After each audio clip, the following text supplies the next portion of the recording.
আসসালামু আলাইকুম সবাইকে। দ্বিতীয় স্ট্যাঞ্জার বর্ণনা যে টু অটমের প্রথম স্ট্যাঞ্জার বর্ণনাটা আমরা দেখে এসেছিলাম, এবার দ্বিতীয় স্ট্যাঞ্জার বর্ণনাটা দেখানোর জন্য চেষ্টা করব। প্রথম স্ট্যাঞ্জায় আমরা যা দেখে এসেছি তা কিন্তু এখানে কয়েকটা সেন্স নিয়ে কথা বলা হয়েছে। এখানে মেজর 4টি সেন্স নিয়ে কথা বলা হয়েছে। সেই 4টি সেন্সটা কি? যেমন আমরা যখন ভেইনের কথা শুনলাম, যখন অ্যাপলের কথা শুনলাম, যখন গার্ডের কথা শুনলাম, যখন হ্যাজেল শেলের কথা শুনলাম, তাহলে কি হইল? প্রথমে কিন্তু আমাদের সেন্স অফ সাইট এসছে, সেন্স অফ সাইট। এরপরে কিন্তু এদের স্মেলটা কেমন হতে পারে সেটাও কিন্তু আসছে, এদের টেস্টটা কেমন হতে পারে সেটাও কিন্তু আসছে। এখানে কিন্তু বলা হয়েছে মেলো, নরম। এখানে কিন্তু আমাদের সেন্স অফ টাচও আসছে। এখানে কিন্তু অলমোস্ট 5টি সেন্সের মধ্যে আমরা কিন্তু 4টি পেয়ে গেছি। এরপরে আমরা দেখার চেষ্টা করব দ্বিতীয় যে স্ট্যাঞ্জাটি রয়েছে, এই স্ট্যাঞ্জাটা এখন যদি আমরা চেষ্টা করি তাহলে দেখব যে এইখানে অটামকে কি হিসেবে কল্পনা করা হয়েছে। এই যে দ্বিতীয় স্ট্যাঞ্জা, এই স্ট্যাঞ্জার মধ্যে অটামকে কিন্তু কল্পনা করা হয়েছে একজন মানে কৃষাণী হিসেবে, একজন মানে যে মহিলা যে হচ্ছে তার চাষবাস করা জিনিসগুলো, চাষবাস করা ফলগুলো, ফুলগুলো এবং যে মানে শস্যগুলো রয়েছে সেগুলো সংগ্রহ করছে। তাহলে আমরা যদি এটাকে একটু সরাসরি দেখার জন্য চেষ্টা করি তাহলে দেখব যে who has not seen thee oft amid thy store. Amid কিন্তু দেখে এসেছি আমরা হচ্ছে সমৃদ্ধ। আমরা যদি এখানে একটু দেখার চেষ্টা করি তাহলে দেখব অ্যামিড থাইস্টোর, তার সঞ্চয়ের মধ্যে এটা ভান্ডারটা কিন্তু একদম পরিপূর্ণ। এটা কিন্তু বোঝানো হয়েছে গ্রানারি ফুল, শস্য যেখানে জমায় রাখা হয় সেটা গ্রানারি ফুল বলে আমরা উঠান বলি। উইনোয়িং উইন্ড, ধান ঝাড়ানোর যে হাওয়া। হাফ রিপ ফারু, আধা কাটা জমির ঢেউয়ের খেলার অংশ। আচ্ছা, ড্রাউস্ট, এটা হচ্ছে ঘুম ঘুম ভাব। ফিল্ম অফ পপিস, আচ্ছা আপিমের ফুলের যে গ্রাম সেটা। হোক, ফসল কাটার হোক বা আমরা যেটাকে কাস্তি বলে থাকি। তাহলে ওয়াত, কাটা ফসলের শাড়ি। টুইন্ড ফ্লাওয়ার্স, পেঁচানো ফুল। গ্লিনার, ধান কাটার ধান করানোর মেয়ে, গ্লিনার। আচ্ছা, লেডেন হেড মানে ঝুঁকে যাওয়া হচ্ছে মাথা। এগুলো আমরা কিছু শব্দার্থ দেখে আসলাম। তাহলে এখানে এসে কি বললো? এখানে এসে বললো যে আচ্ছা ঠিক আছে, আগে যে কনস্পিরেসি করছে সূর্যের সাথে সমন্বয় করে যে সে ফুল ফল এবং ফসলগুলো ফলিয়েছে, এরপরে আইসা যদি কেউ বাহিরে যায় দেখার জন্য, হু হ্যাজ, হ্যাজ কিন্তু এখানে হ্যাজ বলতে হবে আমাদের। হ্যাপি হচ্ছে হ্যাজ, এটা কি? এই যেখানে থি, এই থিটা কি মূলত? এই থি শব্দটার আগে কখনো ব্যবহার করনি। এটাকে গ্রিক প্রনাউন বলা হয় বা ল্যাটিন প্রনাউনও বলা হয়। আচ্ছা দেখে, who has not seen thee often, এটা কিন্তু অফেন অ্যামিড থাই স্টোর। এই যে তার স্টোরটা যে একদম কানায় কানায় পরিপূর্ণ, এটা কে দেখে নাই? এটা কিন্তু একটা প্রশ্ন করলো, কে দেখে নাই তাকে? তার যে গ্রানারি ফুলটা একদম পরিপূর্ণ। এই যে এখানে দেখো, এই যে সে যে কাজ করে আসার পরে তার যে শস্যগুলো, তার ভান্ডারটা একদম পরিপূর্ণ হয়ে আছে, এটা কেউ দেখে নাই তাকে। যে অটামের সিজনের সময় যে তার হচ্ছে মানে জমায় রাখার যে জায়গাটা একদম পরিপূর্ণ হয়ে আছে। সামটাইম হুয়েভার সেক অ্যাব্রোড মে ফাইন্ড, হয়তো তার গ্রানারি ফ্লোরে এসে দেখছে সে যে তার যে শস্য ভান্ডার এখানে এসে দেখছে সে হচ্ছে পরিপূর্ণ। এখন এখন যদি কেউ চায় যে বাইরে যায় একটু দেখে আসি, বাহিরে কেমন অবস্থা, তার বাহিরে যদি যায় তাহলে সে দেখতে পাবে thee sitting careless on a granary floor. এই যে গ্রানারি যে ফ্লোর রয়েছে, উঠানটা রয়েছে, এখানে একদম মানে কেয়ারলেসলি সে বসে আছে।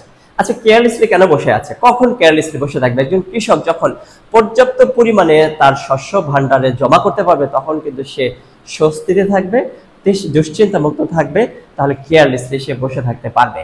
যদি সে পর্যাপ্ত পরিমাণে সংগ্রহ করতে না পারে তাহলে তো সে হচ্ছে মানে ব্যস্ত থাকবে, অনেক চেষ্টা করবে যে আরো বেশি সংগ্রহ করি। এর মানে সে কিন্তু কিভাবে বসে আছে? এখানে কিন্তু কেয়ারলেসলি বসে আছে। এটুকু তার কি বোঝানোর চেষ্টা করা হলো? তার গ্রানারি ফ্লোর কিন্তু পরিপূর্ণ, যথেষ্ট পরিমাণে সে সংগ্রহ করতে পেরেছে। তাই hair soft lifted by the winnowing wind. Winnowing উইংটা কি?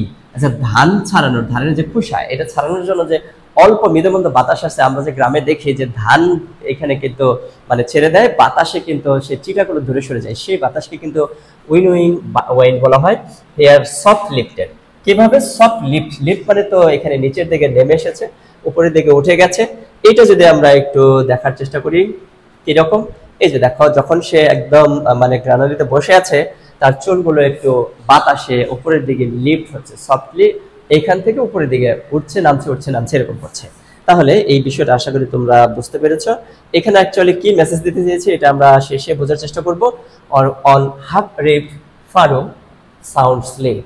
এই যে ফারো বলতে কি, এই যে ধান যে কাটে এটা কিন্তু একটা সারি থাকে, লম্বা একটা সারি থাকে। এই যে ধান কাটার কিন্তু কথা না এখানে, এখানে কিন্তু অন্য একটা বিষয় এখানে বলা হয়েছে, ডাউজি উইথ দ্য ফিল্ম পপিস। আচ্ছা দেখি, এই যে তার ফসল কাটার যে মানে এইখানে যে জায়গা, এইখানে কিন্তু সে একটা কিরকম স্লিপ করেছে, সাউন্ড স্লিপ, আর মানে সুস্থ একদম এমন ঘুম সে দিয়েছে, অর্ধেক কাটার পরে সে কিন্তু ঘুমিয়ে গেছে। কেন ঘুমিয়ে গেছে? ডাউস্ট ঝিমানে বাপ এসেছে with the film of Poppy's. এই যে পপি আপিম যে গাছ, আপিম গাছের যে ফিল্ম যে গ্রান, এই গ্রানের কারণে সে কিন্তু ঘুমিয়ে গেছে। হোয়াইল দাই হোপ, এই যে তার যে কাস্তিটা রয়েছে, এই কাস্তিটা যখন স্পেয়ার্স দ্য নেক্সট সোয়াত, এই যে অন্য একটা যে সোয়াত রয়েছে, লাইন রয়েছে, সেই লাইনটা কাটবে এরকম সময় কিন্তু সে ঘুমিয়ে গেছে। অ্যান্ড অল ইটস টুইন্ড ফ্লাওয়ার, এর যে টুইন্ড মানে হচ্ছে যে মানে যে ফ্লাওয়ার গুলো, আপিম ফুলগুলো রয়েছে যেগুলো, এই যেখানে যদি আমরা একটু দেখে আসার চেষ্টা করি, এই যে দেখো আপিম গাছ, এই যে আপিম গাছের এই যে সারিগুলো কিন্তু কেটেছে, কাটার পর আরেকটা সারি কাটবে, এই সময় কিন্তু সে কি করেছে, একটু ঘুমিয়ে গেছে।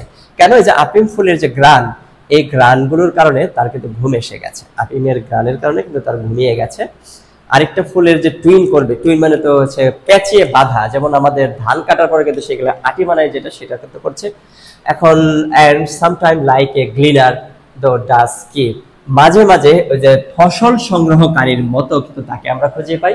ফসল সংগ্রহ করে আমি কিন্তু দেখি যে ধান কাটার পরে কিন্তু মাথায় করে ফসল নিয়ে আসে, এরকম করে এই যে এইখানে যে আপিম গাছগুলো কেটেছে, এই গাছগুলো কেটে কিন্তু সে কি করছে, গাছগুলো কেটে মাথায় করে কিন্তু সে বহন করে বাড়ির দিকে নিয়ে যাচ্ছে। স্টেডি থাই লেডেন হেড, এই যে তার যে মানে নুয়ে যাওয়া যে মানে ভারে নুয়ে যাওয়া যে মাথাটা, এটা কিন্তু স্টেডি রয়েছে, স্টেডি রেখেছে অ্যাক্রস দ্য ব্রোক।